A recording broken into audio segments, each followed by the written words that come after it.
राजस्थान में विधानसभा चुनाव होने में महज कुछ दिन बचे हैं। ऐसे में भारतीय जनता पार्टी तमाम बड़े दिग्गजों को जोड़ रही है। कई दलों से लोग आ रहे हैं और अलग अलग पृष्ठभूमि से लोग आ रहे हैं। आज मुकुल चौधरी ने भाजपा ज्वाइन किया है। इनका एक लंबा पृष्ठभूमि है यहाँ राजनीति में। इनसे समझते हैं कि क्या वजह थी जो इन्हें भाजपा ज्वाइन करनी पड़ी। आपका एबीपी लाइव स्वागत। बहुत बहुत धन्यवाद आपका।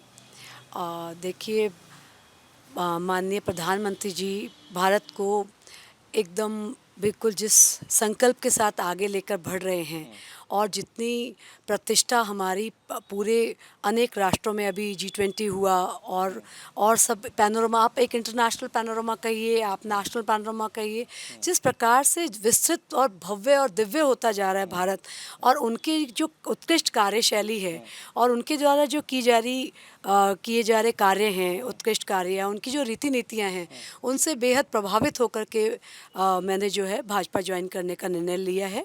और पार्टी की रीति नीतियों से पहले भी, चूँकि पारिवारिक पृष्ठभूमि में हमारी माताजी जो हैं वो भारतीय जनता पार्टी में ही कानून मंत्री रही, तो बचपन से ही पार्टी से एक बेहद जुड़ाव रहा। और अभी कुछ समय पहले माताजी का स्वर्गवास हो गया है, तो प्रेरणा भी रही, वो हमेशा से चाहती भी थी कि मैं पार्टी ज्वाइन करूं और आगे महिलाओं के लिए, बालिकाओं के लिए, राजस्थान में हर एक क्षेत्र में बहुत ही विस्तृत और करने के लिए, बहुत विस्तार करने के लिए बहुत कुछ है जो मैं अब भारतीय जनता पार्टी के माध्यम से आगे बढ़ाऊंगी। आप लोकसभा चुनाव लड़ चुकी हैं वैभव गहलोत के सामने, जिस सीट पर जोधपुर, जो बहुत ही हॉट सीट मानी जाती है राजस्थान के लिए। विधानसभा का चुनाव है, कैसे देखा जाए चीज़ों को?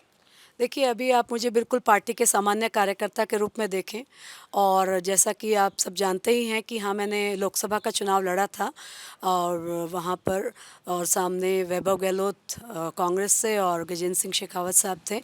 पर वह एक उस समय की डिमांड थी, उस समय उस चुनाव को लड़ना बेहद ज़रूरी था, और उस समय मुझे जो उचित लगा, जो निर्णय मुझे उचित लगा, तो मैंने उस समय लोकसभा का चुनाव वहाँ से जोधपुर से मैंने कंटेस्ट किया। आपकी माताजी मंत्री रहीं, कैबिनेट मंत्री थी शशि दत्ता जी। आप कह रहे हैं उनसे प्रेरित हैं, उनकी इच्छा थी अब भाजपा ज्वाइन करेंगी। अब आपने भाजपा ज्वाइन कर लिया है। अब आपसे तमाम सवाल ही हो रहे हैं कि आप भाजपा ज्वाइन कर ली हैं, तो आप कह रही हैं पार्टी के कार्यकर्ता हूँ सर, जो कही जाएगी, जो बातें होंगी वो करूँगी। क्या और अब क्या आपसे और क्या समझा जा सके, क्या क्या चीज़ें हो सकती हैं आने वाले दिनों में, क्या करेंगी आप?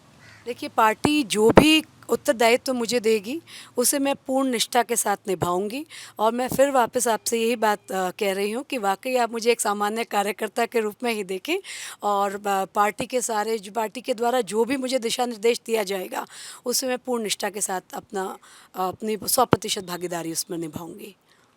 आपके पति आईपीएस अधिकारी हैं, क्या उनकी इच्छा थी या आप खुद जा कर के, जैसा आप बता रही हैं, क्या रही इसके पीछे केमिस्ट्री क्या रही? देखिए, ये मेरा पूर्णतया स्वतंत्र निर्णय है, और पंकज जी और मैं दोनों के क्षेत्र अलग अलग हैं हमारे, और हम दोनों एक दूसरे के क्षेत्र में कोई हस्तक्षेप नहीं करते हैं। उनका अपना फील्ड है, मेरा अपना फील्ड है, ना मैं उनके कार्य क्षेत्र में हस्तक्षेप करती हूँ ना वो मेरे। हम एक दूसरे के लिए कॉम्प्लीमेंट्री भी हैं, हम एक दूसरे के लिए हेल्पफुल भी हैं। पर जहाँ तक राजनीति की बात आती है और पार्टी ज्वाइनिंग की बात है, ये पूर्णतः स्वतंत्र रूप से मेरा, प्योरली मेरा निर्णय है। और बहुत समय से साधु संतों के साथ में, जैसा कि आप जानते हैं, मैं सदगुरु श्री हितेश्वर जी महाराज से जुड़ी हुई हूँ, वृंदावन धाम से। तो ये आप इसे गुरुदेव का आदेश कहिए या कुछ भी कहिए, कि अब वो समय आ गया है कि हमें सनातन की रीति नीतियों को और ये सब जो, जैसा कि साधु संत चाहते हैं, सनातन चाहता है कि उसके लिए मैं मजबूती से काम करूं, और मुझे और इसके लिए जो पूर्ण रूप से आशीर्वाद प्राप्त हुआ गुरुदेव का, और उसमें बहुत बड़ा योगदान जो मैं कहूँगी ये सदगुरु श्री हितेश्वर जी महाराज का है, कि वो बिल्कुल प्रबल रूप से बिल्कुल इस बात के लिए थे कि मुकुल, हमें भारतीय जनता पार्टी ज्वाइन करनी ही है। 15 सालों से आप राजस्थान में सक्रिय हैं, सामाजिक कार्यकर मैं आपका पढ़ रहा था, सामाजिक कार्यकर्ता के रूप में लोगों के बीच में तमाम मंचों पर आपने अपना कार्यक्रम, कई अनुभव साझा किया है। कैसे देख पाए राजस्थान की राजनीति को, और जो राजस्थान का जो पृष्ठभूमि है, जो बैकग्राउंड है यहाँ का, वहाँ पर अपने आप को कैसे देख पा रही हैं आप? देखिए, जहाँ तक राजस्थान की फ़िलहाल मैं आपसे बात करूं तो महिलाओं के लिए, बालिकाओं के लिए करने के लिए बहुत कुछ है। अगर अभी अभी आप प्रदेश की वास्तविक स्थिति देखें तो आप देखेंगे कि चारों तरफ एक अराजकता का माहौल है। अगर आप देखेंगे कि अभी राजस्थान किस में नंबर 1 है तो करप्शन में नंबर 1 है। बहुत बार मैं और मेरे पति दोनों करप्शन के खिलाफ बहुत मजबूती से अपनी बात रखते आए हैं, आवाज़ उठाते आए हैं। उसके अलावा महिला अत्याचार में देखें तो महिला अत्याचार इस समय पर चरम पर है। चूँकि स्वयं भी महिला हूँ तो इन सब बातों से अपने आप को और ज़्यादा नज़दीकी रूप से कनेक्ट कर सकती हूँ स्वयं को। अगर आप प्रतियोगी परीक्षाओं के बच्चों की बात देखें तो आप ये देखिए कि हर एक पेपर लीक होता जा रहा है। आप ये देखिए जो बच्चा सामान्य परिवार से आ रहा है वो अपने आप को कितना ठगा हुआ सा महसूस करता है कि हम इतनी मेहनत करते हैं, इतनी तैयारी करते हैं, पेपर लीक हो जाता है, सारी चीज़ें सब सोल्ड आउट हैं। तो ऐसी परिस्थितियों में जो व्यक्ति, जो बच्चे ग्रामीण परिवेश से आ रहे हैं, जिनके पास आप यकीन मानिए कि 2 वक्त का खाना या उनके पास रहना और इसका गुजारा करना भी इतना मुश्किल है, उन बच्चों को आप किस स्थिति में देखते होंगे कि उनकी मनोबल, उनकी मानसिक स्थिति इस समय पर कैसी होगी। तो और सब बातों को देखते हैं आप, अगर रोजगार को देखें तो रोजगार में राजस्थान एकदम पिछड़ा हुआ है।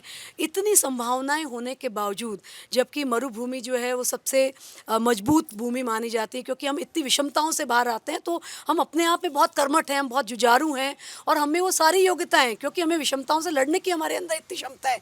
तो आप इन सब बातों को देखते हुए अगर आप देखेंगे तो बहुत सारी चीज़ें, राजस्थान में बहुत संभावनाएं हैं। और मैं तो यही चाहती हूँ, क्योंकि बहुत समय से बहुत सारे अध्यात्म में साधु संतों से बहुत जुड़ी हुई हूँ, तो मैं चाहती हूँ हमारी मरुधरा को, हमारी भूमि को साधु संतों का बहुत बहुत आशीर्वाद मिले और भारतीय जनता पार्टी का परचम लहराए आने वाले चुनाव में। और भारतीय जनता पार्टी है जो बहुत ही प्रचंड बहुमत के साथ अपनी सरकार यहाँ पर स्थापित करे।